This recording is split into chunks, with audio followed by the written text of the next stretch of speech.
gonna be real honest with you guys before this video starts. I film a lot of shit and I lose track of a lot of it, and I'm horrible at filming. I'm trying to get better, and it's normally only me working on it and filming. So the car's done, I'm driving it right now. It's fucking perfect.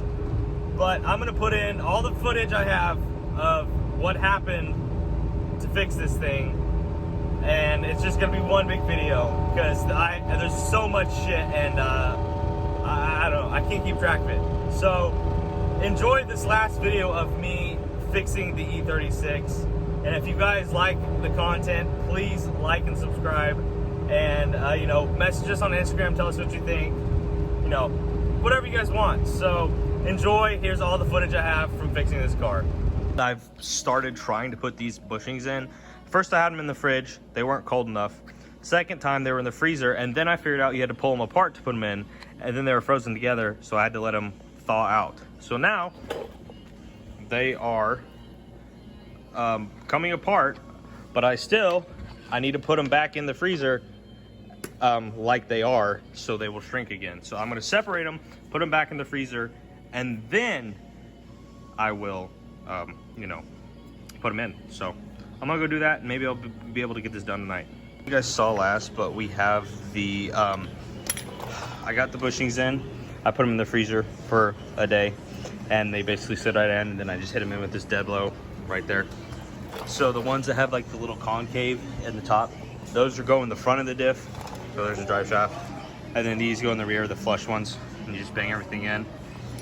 And then it also comes with these, which I'm guessing represent these pieces, which were on the bottom of every OEM bushing. So these go on like the bottom, and you put the bolt through, and it kind of acts as it's basically a big washer. So you put the little insert in, and you get it flush with the inside of this. So this like locking nut right here sits flush in there. So we're gonna put all these in and make sure everything's good with here, and then we're gonna start bolting it back up to the car and making sure everything's good. All the plates are welded in and everything. So got them there, got that one there. So we're gonna start putting these in, getting everything bolted back up. He said it makes it mad easy. Oh! Fuck. It's not even this yet. God damn it. Shit. Yeah. We're fucking around, working on that thing, and he's... Instead of putting these in the bushings, I figured out it was easier to put them in the chassis, so it has something to guide onto. So those are in. Literally all that's fucking left is lining this up and bolting it. It's gonna be a fucking hell. And also, I don't know where the things that hold the e-brake on go, so I'm not gonna put them on. That's normally how it goes. But yeah, I don't know where they go, so it's not gonna go on. But there'll still be the clips up in there that hold it on, so it'll be fine. The only thing I'm worried about putting this on is this drive shaft is gonna be a bitch, I feel like. So, but yeah, these are in here, reinforced, real good. They weren't even torn to begin with, but you know, precaution. So let's get them on. There we go.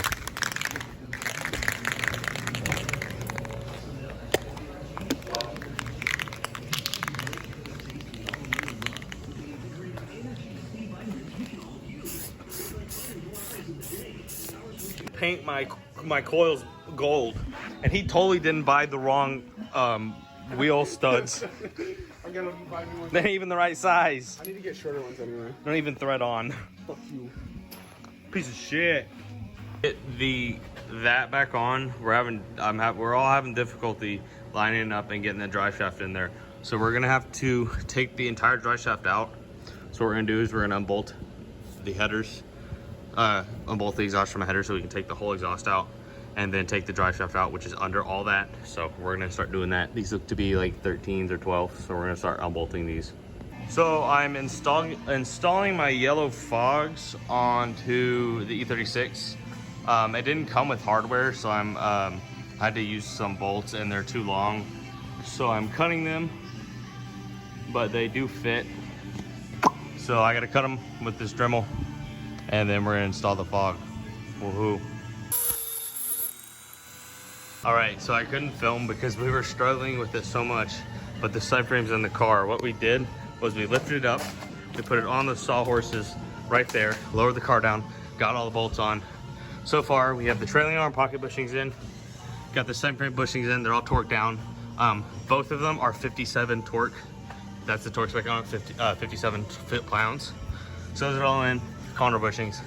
What we're gonna do now is, these are also in, they're not in all the way. I'm guessing I have to mess with something up in the cabin to get them to suck up all the way in there, but they're in. I think next I'm going to, first I gotta get the sensor for this. I think it's kind of tucked up in there. I gotta pull it out. And then I think, oh, we gotta get the drive shaft in. The drive shaft is, God knows where I actually put the drive shaft. Somewhere in this shop. And we gotta put it in here, then slide it back onto the center support bearing. So we're gonna get going on all of that. The trail arm pocket bushings torqued, and the subframe bushings. Drive shaft is also in. Now I'm putting on the brake calipers. This side's done. I gotta tighten these down the rest of the way. Then this one's done, and then I'm gonna get and do the other side. So